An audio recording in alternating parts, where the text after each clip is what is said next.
ဒီကောင်လေးကဆိုရင်လာတဲ့ဘောလုံးတိုင်းကိုမမရဲ့ချစ်တယ်လို့တတ်မှတ်ပြီးတော့မလွတ်တမ်းဖမ်းနေရဗျ။ဘေးရဆန်းဆန်းညာဆန်းဆန်းကျွန်တော်ရဲ့ချစ်တယ်ကတစ်စက်မှမရောပါဘူးဆိုတဲ့ပုံစံမျိုးနဲ့ကိုဖမ်းပြလာတာဗျ။ကျွန်တော်တို့ကြည့်လိုက်ရအောင်နော်။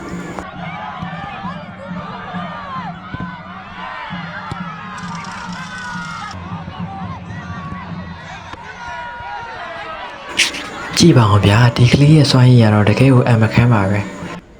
ဒီကလေးလောက်ကိုဖြစ်မရှိတဲ့တငယ်ချင်းတို့ကတော့သိကြပါတယ်ဒီသက်စော်ရမှာမဟုတ်တော့ပါဘူး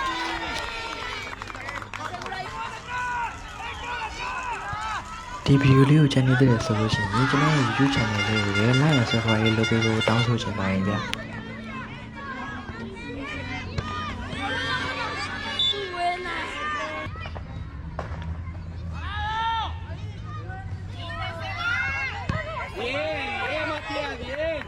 တငယ်ချင်းတို့အားလုံးလည်းအလုပ်ကိုင်းနေဆင်ပြေကြပြီးတော့ပျော်ရွှင်စရာဘဝလေးတွေကိုပိုင်ဆိုင်နေကြပါပြီလို့ဆုတောင်းပေးနေ